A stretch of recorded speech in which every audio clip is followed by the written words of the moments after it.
ప్రజలకు మంచి చేయడమే మంచి చేసి వారి గుండెల్లో స్థానం ఒక నాయకుడు పాలన చేయాలి. కాకుండా అధికారం ముందునే దురహంకారంతో ప్రజలు దేవుడు ఖచ్చితంగా ముట్టికాయ వేస్తారు.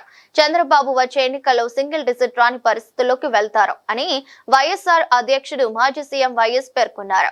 ఏపీ తమిళనాడు ప్రజలు వన్ డేగా ఇచ్చే తీర్పులు చూసాం. ఈ ప్రజలు తంతే ఆ పక్కన పెడతారు. చంద్రబాబు భయపెట్టే ప్రయత్నాలు ఎక్కువ చేస్తాడు. కాబట్టి మనం అప్రమత్తంగా ఐక్యంగా ఉండాలని వైఎస్ఆర్సీపీ శ్రేణులకు సూచించారు. గురువారం తాడేపల్లిలోని వైఎస్ఆర్సీపీ కేంద్ర కార్యాలయంలో కర్నూలు, నంద్యాల జిల్లాల పార్టీ స్థానిక సంస్థల ప్రజాప్రతినిధులు, ముఖ్య నాయకులతో వైఎస్ జగన్ సమావేశమయ్యారు. పార్టీ జడ్పీటీసీలు, ఎంపీటీసీలు, ఎంపీపీలు, మేయర్, కార్పొరేటర్లు, మున్సిపల్ చైర్మన్లు, వైస్ చైర్మన్లు, పార్టీ మండల అధ్యక్షులు, ఎమ్మెల్యే, ఎమ్మెల్సీలు, జిల్లా అధ్యక్షులు, నియోజకవర్గ ఇన్ఛార్జితో పాటు పార్టీ ముఖ్య నాయకులు దీనికి హాజరయ్యారు. పార్టీని మరింత బలోపేతం చేయడానికి తీసుకోవాల్సిన చర్యలపై వైఎస్ జగన్ దిశానిర్దేశం చేశారు. రామగిరిలో ఉప ఎన్నిక జరిగింది. మరి 9 గెలిచిన వైఎస్ఆర్సీపీ గెలుస్తుందా? కేవలం ఒకటి గెలిచిన తెలుగుదేశం పార్టీ గెలుస్తుందా? ఎవరికైనా అర్థమవుతుంది 9 గెలిచిన వైఎస్ఆర్సీపీనే ఆ ఉప ఎన్నికల్లో గెలుస్తుంది అని. కానీ ఆ ఎన్నికల్లో ఆ రిజల్ట్ను తారుమారు చేసేందుకు ఏకంగా పోలీస్ ప్రొటెక్షన్తో ఎంపీటీసీలు ప్రయాణం చేయాల్సి వచ్చింది. మా ప్రాణాలకు ముప్పు ఉంది, మాకు భద్రత కల్పించని కోర్టుకు పోతే కోర్టు పోలీసు భద్రతతో వారిని ఎలక్షన్ హాల్లోకి తీసుకొని పోమని చెప్తే ఈ పోలీసులు ఎంత అన్యాయంగా తయారయ్యారంటే పోలీసులే ఈ ఎంపీటీసీలను బెదిరించే కార్యక్రమాలు సాక్షాత్తు పోలీసులే చేపట్టారు.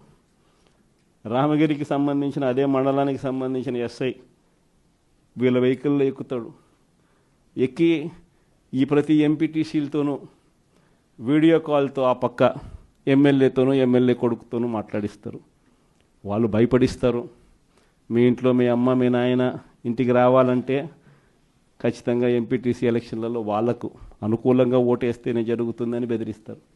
అయినా కూడా మన ఎంపీటీసీలు ఎక్కడా కూడా తలొగ్గకపోయేసరికి ఎలక్షన్ టైం దాటిపోయేదాకా వాళ్ళని తిప్పుతూ ఎంపీడీఓ కార్యాలయానికి తీసుకొని పోకుండా కోరం లేదని ఎన్నిక వాయిదా.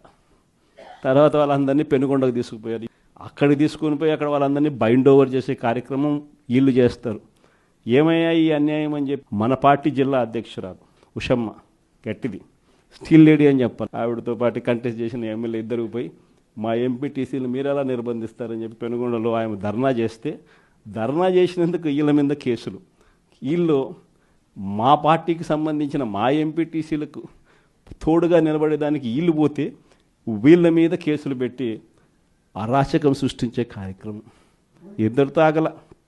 మళ్ళీ రామగిరిలో మళ్ళీ ఎన్నిక జరపాల్సి వస్తుంది కాబట్టి భయానక వాతావరణం క్రియేట్ చేయడం కోసం అని చెప్పి లింగమయ్య అని చెప్పి మన పార్టీకి సంబంధించిన ఒక కురుబ నాయకుడు, ఒక బీసీ నాయకుడు ఏకంగా యాక్టివ్గా ఉన్నాడు అని ఆ మనిషిని కొట్టి చంపారు.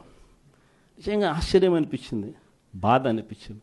ఎందుకు ఈ రాజకీయాలు ఈ స్థాయికి దిగజారుస్తున్నారు అని చెప్పి. అరే మంచి చెయ్యి, సూపర్ 6 హామీ ఇచ్చినాం, సూపర్ 7 హామీ ఇచ్చినాం, పిల్లలకు చేయాల్సిన ఫీజు రియంబర్స్మెంట్ బకాయిలు పెండింగ్లో పెట్టాం, ఆరోగ్యశ్రీ బకాయిలు పెండింగ్లో పెట్టాం, రైతులకు అన్యాయం చేస్తూ ఉన్నాం.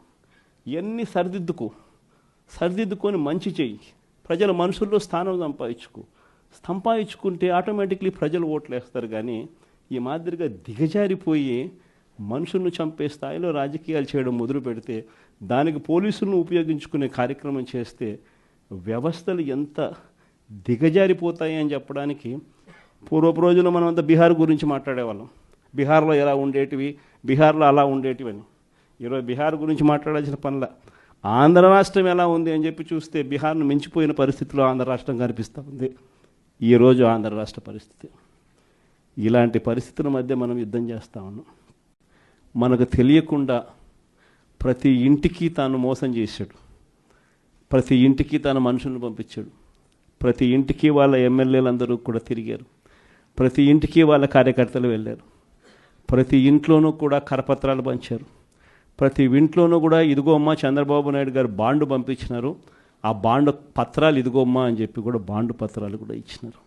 ఇంట్లో ఎవరు కనపడినా మోసం చెయ్యని సెక్షన్ అనేది లేకుండా ప్రతి ఒక్కరికి కూడా చెప్పుకొచ్చారు.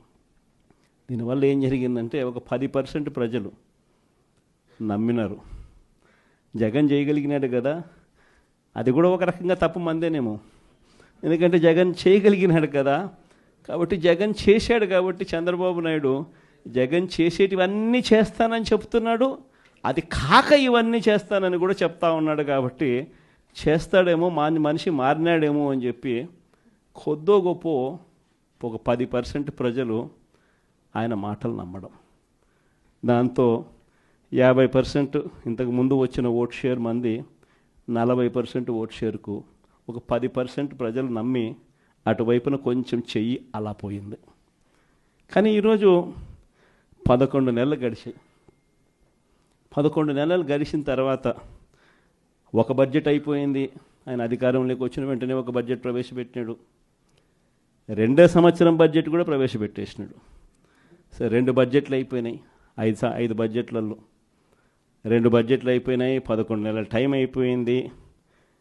ఈ 11 నెలల కాలంలో ప్రజలంతా కూడా అదిగో చంద్రబాబు నాయుడు చేస్తాడు, ఇదిగో చంద్రబాబు నాయుడు చేస్తాడు అని చెప్పి ప్రతి ఒక్కరూ ఎదురు చూస్తూ వచ్చారు. ఇంతవరకు